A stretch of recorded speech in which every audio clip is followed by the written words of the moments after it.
السلام علیکم ورحمۃ اللہ وبرکاتہ۔ الحمدللہ وکفا والصلاة والسلام علی رسول اللہ، اما بعد۔ محترم ناظرین، پروگرام صاحب اور صاحبہ میں آپ کا میزبان ابوبکر صدیق ایک مرتبہ پھر حاضر خدمت۔ نکاح سے متعلقہ احکام و مسائل پر ہماری گفتگو کا سلسلہ جاری ہے، اور ہم نکاح میں کون کون سی شرائط ہیں اور اس کے ارکان ہیں اس پر اپنی بات شروع کیے ہوئے ہیں۔ جیسا کہ پہلے عرض کیا گیا تھا، نکاح کی شرائط میں سے حق مہر ایک شرط ہے۔ آج کے پروگرام میں حق مہر سے متعلق احکام و مسائل جاننے کی کوشش کریں گے، اس دعا کے ساتھ کہ اللہ تعالی ہم سب کو کتاب و سنت کے مطابق عمل کرنے کی توفیق عطا فرمائے۔ سب سے پہلی بات، حق مہر یہ بیوی کا حق ہے، اور نکاح کے عوض جو بھی حق مہر طے کیا گیا وہ خاتون کو ادا کرنا مرد پر فرض ہے۔ یہ بات ذہن میں رہنی چاہیے کہ حق مہر لڑکی کے والدین کا یا اس کے رشتہ داروں کا یا اس کے ولی کا حق نہیں ہے۔ بہت سی ایسی رسومات پائی جاتی ہیں، یا بعض علاقوں کے اندر ایسی رسومات پائی جاتی ہیں جہاں یہ سمجھا جاتا ہے کہ لڑکی کا حق مہر اس کے والد کا ہے، اور وہ والد ہی وصول کرتا ہے، یا جو بھی ولی ہے وہ وصول کر لیتا ہے اور اسے اپنے استعمال میں لاتا ہے۔ یہ ایک طرح سے اپنی بچی یا بہن کی قیمت وصول کرنا ہے، جو کہ ایک انتہائی قبیح فعل ہے۔ حق مہر بچی کا ایک حق ہے جو شریعت نے متعین کیا ہے۔ یہ کوئی قیمت اور عوض نہیں ہے کہ جس کے عوض خاتون کو بیچ دیا گیا ہو۔ یہ ایک تحفہ ہے، ایک محبت کا اظہار ہے، ایک جیسچر ہے جس کو شریعت نے مقرر کیا ہے کہ جب آپ کسی خاتون کو اپنے نکاح میں لے رہے ہیں تو اس کی تالیف قلب کے لیے اور محبت کے اظہار کے طور پر مرد اسے کوئی چیز دے، اسے حق مہر کا نام دیا گیا ہے۔ تو سب سے اہم بات کہ یہ ادا کرنا شوہر پر فرض ہے، اور یہ وصولی خاتون یا بیوی وہ خود کرے گی اور اسے اپنے ذاتی استعمال میں لے کر آئے گی۔ ہاں، وصول کرنے کے بعد وہ اسے کسی بھی مصرف میں استعمال کرنا چاہے تو اپنے والدین کو ہی تحفتاً دے دے، یہ ایک علیحدہ بات ہے، لیکن یہ اس کی خالص اپنی رضامندی اور اپنا فیصلہ ہونا چاہیے، نہ کہ اس کے بہاف پر کسی اور کا زبردستی کا فیصلہ۔ قرآن مجید میں اللہ تعالیٰ نے سورہ نساء میں ارشاد فرمایا، فَمَا اسْتَمْتَعْتُمْ بِهِ مِنْهُنَّ فَآتُوهُنَّ أُجُورَهُنَّ فَرِيضَةً۔ پھر جو ازدواجی زندگی کا تم نے لطف لیا ہے اس کے بدلے میں ان کو حق مہر بطور فرض ادا کرو۔ تو اللہ تعالیٰ نے اس کو فریضہ کے طور پہ بیان کیا ہے، ایک فرض کے طور پہ بیان کیا ہے۔ جیسا کہ میں نے ایک گزشتہ پروگرام میں اس جانب اشارہ کیا تھا کہ کوئی شخص اس نیت کے ساتھ کسی حق مہر کی شرط کو قبول کر لیتا ہے کہ کون سا میں نے ادا کرنا ہے، تو یہ دھوکہ دہی ہے، وہ اس فرض سے کوتاہی برت رہا ہے، اور ایسی کوئی نیت رکھنے والا شخص کبیرہ گناہ کا مرتکب۔ حق مہر کے حوالے سے اسلام نے خاتون کو یہ حق دیا ہے کہ اگر وہ اپنی خوشی سے حق مہر جو طے ہوا ہے اسے معاف کرنا چاہے یا اس کا کچھ حصہ معاف کرنا چاہے تو وہ ایسا کر سکتی ہے۔ سورہ نساء میں اللہ تعالیٰ نے ارشاد فرمایا، آتوا النساء صدقاتهن نحلہ فإن طبن لكم عن شيء منه نفسا فكلوه هنيئا مريئا۔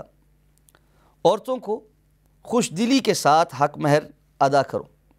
یعنی فرض جانتے ہوئے کہ یہ اللہ کی طرف سے ایک فریضہ ہے، خوش دلی کے ساتھ ادا کرو، اس کو بوجھ نہ سمجھو۔ اور ساتھ میں فرمایا فَإِن طِبْنَ لَكُمْ عَنْ شَيْءٍ مِّنْهُ، اگر وہ اپنی خوشی کے ساتھ اس میں سے کچھ یا سارا معاف کر دیں تو فَكُلُوهُ هَنِيًّا مَرِيًّا، تو تمہیں اس مال کے استعمال کرنے میں کوئی مذائقہ نہیں، تم خوشی کے ساتھ اس کو کھاؤ۔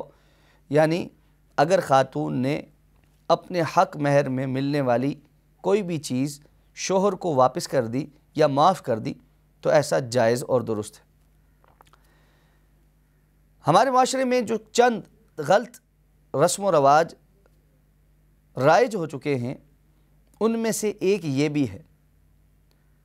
کہ نکاح کی رات مرد اپنی بیوی سے مطالبہ کرے کہ چونکہ اب تو ہمارا نکاح ہو گیا ہے تو میں یہ چاہتا ہوں کہ تم اعتماد کرتے ہوئے مجھے حق مہر معاف کر دو۔ یہ مطالبہ درست نہیں، اور یہ در حقیقت اس نئے رشتے میں ابتدا میں ہی خاتون کو بلیک میل کرنا ہے۔ اس قسم کا کوئی مطالبہ مرد کی طرف سے نہیں کیا جا سکتا۔ شادی کے کسی بھی وقت خاتون اگر یہ فیصلہ خود سے کرے کہ میرے شوہر کے مالی حالات ٹھیک نہیں، یا بہرحال مجھے اس کی ضرورت نہیں، یا کوئی اور دوسری وجہ ہو جس پر وہ خوش دلی کے ساتھ یہ سمجھے کہ مجھے اپنا حق مہر چھوڑ دینا چاہیے، تو وہ یہ فیصلہ خود سے کرے، مرد کی طرف سے اس کا مطالبہ درست نہیں ہوگا۔ حق مہر کے حوالے سے شریعت نے اس بات کی گنجائش دی ہے کہ جو حق مہر طے ہوا ہے یہ فوری طور پر نکاح کے موقع پر ادا کر دیا جائے، یا اس کو کچھ عرصے کے لیے مؤخر کر دیا جائے، یا اس کا کچھ حصہ ادا کر دیا جائے اور کچھ مؤخر کر دیا جائے۔ یہ فریقین کی آپس کی رضامندی پر منحصر ہے۔ آپ نے سنا ہوگا کہ نکاح کے موقع پر عموماً نکاح خواہ یہ بات دہراتے ہیں کہ اتنا حق مہر ہے جو کہ عندت طلب ہے۔ عندت طلب کا معنی یہ ہوتا ہے کہ جب بھی خاتون طلب کرے گی تو مرد اس وقت یہ حق مہر ادا کرے گا۔ لیکن اس صورت میں جتنا بھی حق مہر مؤخر کیا گیا ہے، بعد میں ادائیگی یا عندت طلب پر رکھا گیا ہے، مرد کو یہ بات سمجھنی چاہیے کہ وہ اتنی مقدار یا اتنی رقم کا مقروض ہے، اور جب تک وہ یہ ادا نہیں کرے گا اس کا قرض ادا نہیں ہوگا۔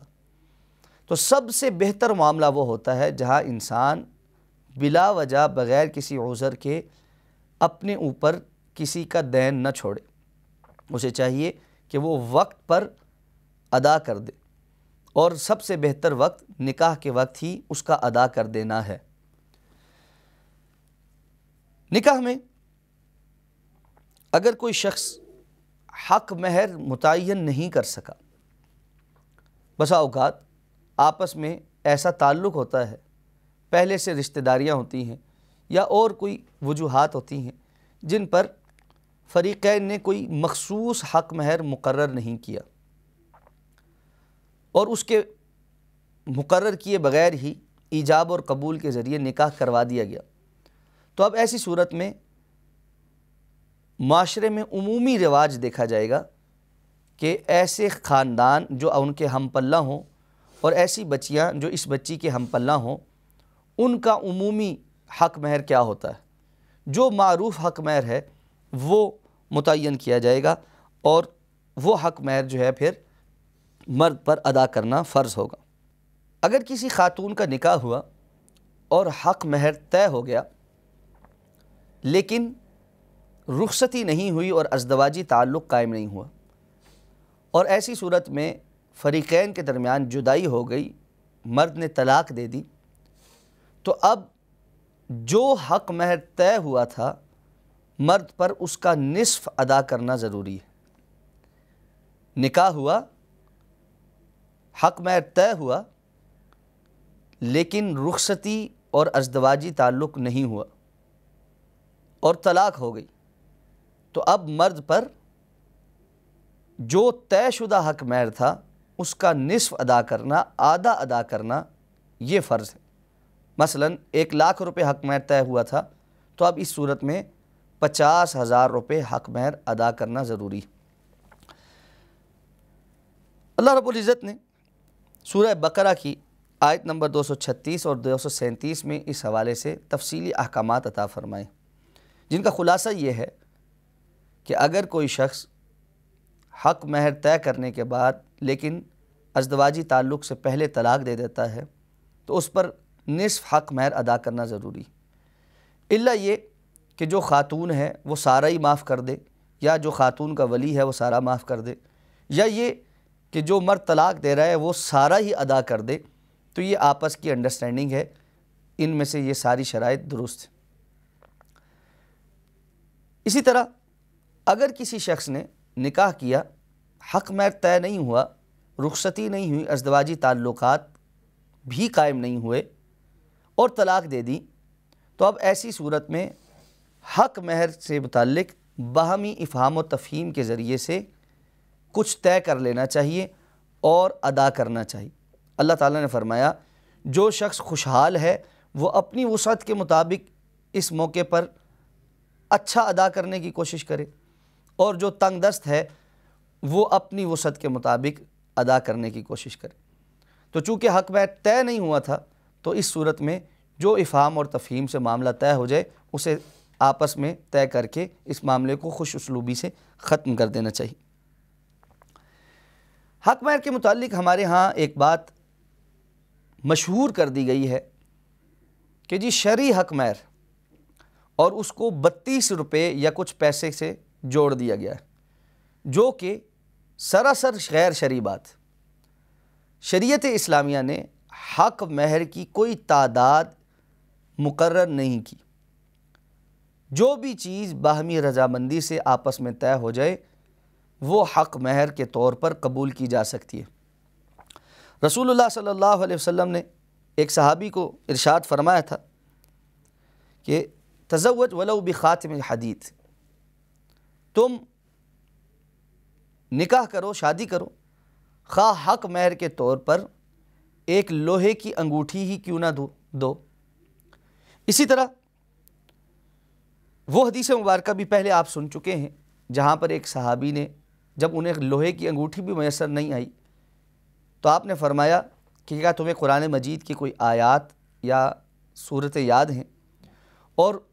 قرآن مجید کے اس علم کو آپ صلی اللہ علیہ وسلم نے حق مہر بناتے ہوئے اس خاتون کا نکاح کر دیا۔